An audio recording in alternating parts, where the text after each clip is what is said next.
Ini ayat yang paling saya sukai teman-teman sekalian. Ayat yang luar biasa. Renungi baik-baik. Surah Az-Zumar ayat 53 sampai 59. Bismillahirrahmanirrahim.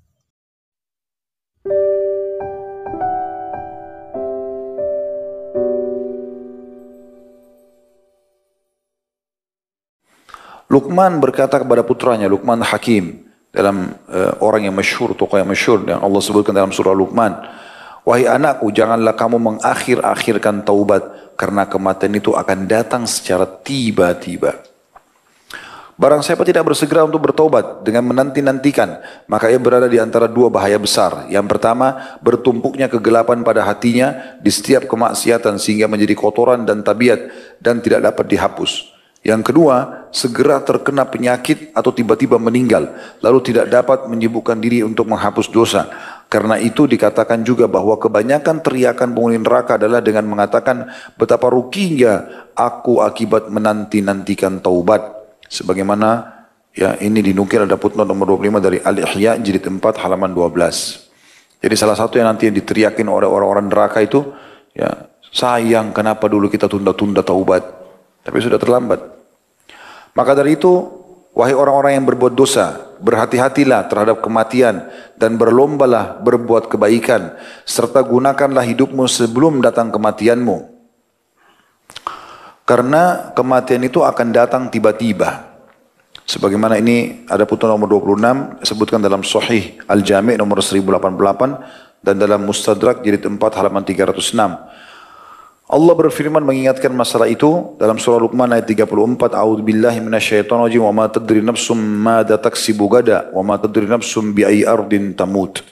Dan tidak seorang pun yang dapat mengetahui dengan pasti apa yang akan diusahakannya besok, dan tidak ada seorang pun yang dapat mengetahui di bumi mana ia mati. Ulama mengatakan hari itu dibagi tiga. Hari masa lalu, kalau itu sudah berlalu, kalau baik kau syukuri, kalau buruk kau bertobat. Hari ini yang sedang dilalui dan ini milikmu, maksimalkan dengan kebaikan, jauhi larangan. Dan hari esok kau hanya bisa berniat saja, karena belum tentu kau mencapainya. Tapi kalau orang niat kebaikan, dia dapat pahala. Misal kalau saya masih hidup tahun depan, saya akan begini dan begitu, gitu kan? Nabi SAW mengatakan dalam sabdanya itu, kalau saya masih hidup tahun depan, saya akan begini dan begitu. Ya. Kemudian juga dari ayat ini diambil, sesungguhnya orang tidak tahu di mana dia meninggal. Dalam sebuah hadis sahih dikatakan kalau seseorang hamba akan dicabut atau direnggut ruhnya di sebuah tempat, maka Allah SWT membuatnya punya hajat ke tempat itu. Kalau dia pebisnis, dia bisnis. Kalau dia apalah, pokoknya dia datang ke tempat itu, nanti di situ dicabut ruhnya. Tidak akan mati kecuali di tempat yang sudah ditentukan. Ya. Maka cepat-cepatlah bertaubat kata beliau dan bersegeralah kembali kepada Allah. Pepatah bahasa Arab mengatakan, karena kamu tidak tahu jika malam telah gelap, apakah kamu akan hidup sampai waktu fajar. Ketahuilah, kata beliau, bahwa orang yang bermalas-malasan di hadapan Allah akan benar-benar menyesal ketika datang kematian. Lalu mereka meminta kepada Allah untuk dikembalikan ke dunia agar mereka dapat melaksanakan apa-apa yang telah mereka tinggalkan. Betapa tidak mungkinnya hal itu. Sebagaimana Allah pastikan dalam surah Al-Mu'minun ayat 99 sampai ayat 100. A'udzu billahi minasyaitonir rajim.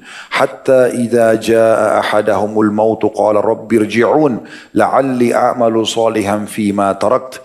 Kalla innaha kalimatun huwa qailuha wa min waraihim barzakhun ila yaumi yub'atsun. Demikianlah orang-orang kafir itu hingga apabila datang kematian kepada salah seorang di antara mereka. Maka barulah dia berkata, ya Tuhanku, kembalikanlah aku ke dunia agar aku berbuat amal soleh, amal yang soleh terhadap apa yang telah aku tinggalkan dulu. Beriman, patuh, segala macam. Sekali-kali tidak mungkin, kata Allah. Sesungguhnya itu adalah perkataan yang diucapkan saja. Dan di hadapan mereka ada dinding sampai hari mereka dibangkitkan. Barzakh, maksudnya alam kubur, sampai dibangkitkan. Karena itu Allah Ta'ala memerintahkan kepada orang-orang yang berlebihan dalam perbuatan dosa dan kemaksiatan agar segera kembali ke jalan Allah dan menyesal atas perbuatan mereka. Ini ayat yang paling saya sukai teman-teman sekalian. Ayat yang luar biasa. Renungi baik-baik. Surah Az-Zumar ayat 53 sampai 59. A'udzu billahi minasyaitonir rajim. Qul ya ibadiyalladzina asrafu ala anfusihim la taqnatu min rahmatillah. Innallaha yaghfiru dzunuba jami'a. Innahu huwal ghafurur rahim.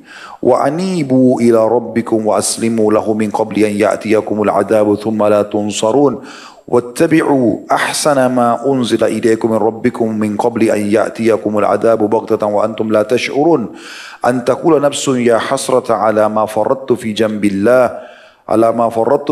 الله وإن كنت لمن الساخرين أو تقول لو أن الله هداني لكنت من المتقين أو تقول حين ترى العذاب لو أن لي كرة فأكون من المحسنين بلى قد جاءتك آياتي فكذبت بها واستكبرت وكنت من الكافرين. Katakan hai Muhammad, hai hamba-hambaku yang telah melampaui batas, udah terlalu banyak dosa yang gak masuk akal. Mungkin ada dosa yang dilakukan yang orang-orang tidak lakukan umumnya. Katakan hai Muhammad, hai hamba-hambaku, Allah berfirman, hamba-hambaku yang telah melampaui batas terhadap diri mereka sendiri, janganlah kamu berputus asa dari rahmat Allah, karena sungguhnya Allah mengampuni dosa-dosa semuanya. Sesungguhnya dialah yang maha pengampun lagi maha penyayang. Asal kau mau taubat, Allah maafkan. Kafir pun, Fir'aun pun mengaku Tuhan. Kalau dia mau taubat, dia terima. Tapi dia tidak mau. Lalu Allah bilang, dan kembalilah kamu semua kepada Rabbmu. Kembali maksudnya, hayo menuju ke jalannya. Gak ada waktu lagi nih, ibadah. Tinggalkan larangannya, kerjakan perintahnya. Dan berserah dirilah kepadanya. Kalau ada urusan-urusan yang kamu rasa mengganjal, tawakal ala Allah. Cari ikhtiar, kemudian serahkan kepada Allah. Sebelum azab datang kepadamu, ya, bisa bermakna azab kematian atau memang siksa kubur atau siksa akhirat. Kemudian kamu tidak dapat ditolong lagi. Dan ikutilah sebaik-baik sesuatu yang telah diturunkan kepadamu dari Rabbmu. Maksudnya Al-Quran dan Sunnah. Sebelum datang azab kepadamu dengan tiba-tiba. Sedang kamu tidak menyadarinya. Supaya jangan ada orang yang mengatakan amat besar penyesalanku atas kelalaianku dalam menunaikan kewajiban terhadap Allah. Sedang aku sungguh termasuk orang yang memperolok-olok agama Allah. Dia tidak ada gunanya. Karena dia sudah mati baru bilang ini, coba nyesal kalau saya dulu begini dan begitu ya. Atau supaya jangan ada yang mengatakan nanti pada saat dia mati, kalau sekiranya Allah memberi petunjuk kepadaku tentulah aku termasuk orang-orang yang bertakwa. Atau supaya jangan ada yang berkata ketika dia melihat azab, siksaan sudah depan mata, malaikat bawa alat-alat siksanya, kalau sekiranya aku dapat kembali ke dunia, niscaya aku termasuk orang-orang yang berbuat baik. Bukan demikian kata Allah. Sebenarnya telah datang keterangan-keteranganku kepadamu, lalu kamu mendustakannya. Sudah diperingatkan, sudah ada tanda-tanda kebesaranku, dan kamu menyombongkan diri, dan kamu termasuk orang-orang kafir. Artinya di awal ayat-ayat ini teman-teman, ayat 53 itu Allah SWT suruh kita segera bertobat sebesar apapun dosa. Lalu ayat 54-nya Allah suruh kita kembali ke agamanya, istiqamah. Ya, 53, 54-nya. Kemudian 55, 56, 57, 58 sampai 59. Ini semuanya Allah berikan gambaran bagaimana penyesalan-penyesalan orang yang nanti pada saat meninggal tidak sempat taubat. Sesungguhnya Allah memberikan rasa gembira kepada hamba-hambanya dengan membukakan pintu taubatnya. Serta melarang mereka agar tidak putus asa dari mendapatkan rahmat dan ampunannya. Allah berfirman dalam At-Tahrim ayat 8. A'udzu billahi minasyaitonir rajim. Ya ayyuhalladzina amanu tubu ilallahi taubatan nasuha. Taubatan nasuhan asa rabbukum an yukaffira ankum sayiatikum wa yudkhilakum jannatin tajri min tahtiha al-anhar. Al-ayah. Hai orang-orang beriman, bertobatlah kepada Allah dengan taubat yang semurni-murninya. Betul-betul kembali kepada Allah tanpa ingin kembali ke dosa. Mudah-mudahan Rabb kamu akan menghapus kesalahan-kesalahanmu dan memasukkan kamu ke dalam surga yang mengalir di bawahnya sungai-sungai. Juga Allah perintahkan dalam surah An-Nur ayat 31. A'udzu billahi minasyaitonir rajim wa tubu ilallahi jami'an ayyuhal mu'minun la'allakum tuflihun. Dan bertobatlah kamu sekalian kepada Allah hai orang-orang beriman supaya kamu beruntung. Artinya beruntung di dunia karena Allah bukakan pintu-pintu rezekinya, beruntung di akhirat karena selamat dari api neraka dan masuk ke dalam surga. Juga Allah menyebutkan dalam surah Al-Furqan ayat 68 sampai 70. A'udzu billahi minasyaitonir rajim. والذين لا يدعون مع الله إلها آخر ولا يقتلون النفس التي حرم الله إلا بالحق ولا يزنون ومن يفعل ذلك يلقى أثاما يضاعف له العذاب يوم القيامة ويخلد فيه مهانا إلا من تاب وآمن وعمل عملا صالحا فأولئك يبدل الله سيئاتهم حسنات وكان الله غفورا رحيما. Dan orang-orang yang tidak menyembah Tuhan yang lain beserta Allah, tidak berbuat syirik dan tidak membunuh jiwa yang diharamkan Allah untuk membunuhnya kecuali dengan alasan yang benar. Kayak di medan perang, atau orang yang menyerang tiba-tiba dari perampok lalu kita membela diri, atau ya pemerintah yang menangkap orang melakukan kriminal yang memang kena hukum mati misalnya. Dan juga tidak berzina. Sebaliknya barang siapa yang melakukan semua itu, menyekutukan Allah, membunuh jiwa tanpa alasan benar atau berzina, niscaya dia mendapatkan pembalasan dosanya, yakni akan dilipat gandakan azab untuknya pada hari kiamat dan dia akan kekal dalam azab itu dalam keadaan terhina. Kecuali orang-orang yang bertobat, beriman dan mengerjakan amal saleh sebelum dia meninggal, maka merekalah yang kejahatan mereka diganti Allah dengan kebajikan dan Allah Maha Pengampun lagi Maha Penyayang.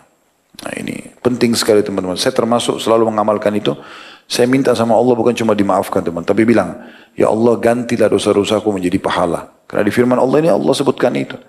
Asal kita beriman, beramal saleh, ya maka otomatis Allah bisa ganti dosa-dosa itu menjadi pahala asal kita istiqomah dalam kebaikan. Allah juga memastikan dalam Furqan ayat 71 lanjutannya, A'udzu billahi minasyaitonir rajim, wa man taba wa 'amila shalihan fa innahu yatubu ila Allahi mataba. Dan orang yang bertaubat dan mengerjakan amal saleh maka sungguhnya dia bertobat kepada Allah dengan taubat yang sebenar-benarnya. Kita insyaallah cukupkan sampai dalil-dalil ini. Nanti kita buka pertanyaan insyaallah. Yaitu surah Toha dan ada sebuah hadis nanti yang kita akan baca insyaallah yang berbunyi a'udzubillahi minasyaitonir rajim wa inni lagaffarun liman taba wa amana wa amila salihan thumma ihtada. Sesungguhnya aku Maha Pengampun kata Allah. Maha Pengampun berarti menghapus dan membersihkan semua kesalahan bagi orang yang bertaubat, beriman dan beramal saleh. Kemudian tetap di jalan yang benar. Dan tetap di jalan yang benar. Saya subhanallah pernah menyampaikan di salah satu ceramah, kalau orang masuk ke kuburan, ya kalau dia punya maksiat maka dia bisa dihukum, gitu kan? Oleh Allah SWT beranjak daripada hadis dua orang penghuni kuburan yang Nabi SAW lewati, lalu kata Nabi SAW dua-duanya disiksa. Dan keduanya disiksa pada hal yang dianggap oleh keduanya tidak besar, tapi itu besar, yaitu adu domba dan tidak cebok pada saat kencing kan gitu. Saya mengambil tadinya dari hadis ini, berarti orang akan kena siksa kubur karena tidak cebok pun disiksa di kubur kan. Subhanallah, saya sempat tanya sama Syekh Ali Hilabi masalah ini. Syekh, apakah memang ini seperti ini keadaannya? Karena salah satu teman sahabat saya, Dr. Musyafa Hafidhullah mengingatkan saya, Ustaz coba antum cek ini gitu. Saya coba cek, terus saya cek ke Syekh Ali mengatakan dia sebenarnya masih di bawah masyiatillah. Apa itu masyiatillah? Artinya walaupun dia masuk ke kuburan, selama bukan kekafiran ya. Kalau dia masih berbuat dosa, saking luasnya rahmat Allah, Allah masih bisa mengampuni atau Allah menyiksanya. Ya, Allah masih bisa mengampuni atau Allah menyiksanya gitu kan. Artinya tidak spontanitas main dihukum. Kecuali Allah SWT ingin hukum. Jadi harus kita hubungkan dengan masyiatillah. Maka ini menunjukkan rahmat Allah yang luas. Tapi tentu tetap kita berharap agar kita bertobat sebelum meninggal dunia. Karena itu bisa disiksa, bisa juga tidak. Gitu kan.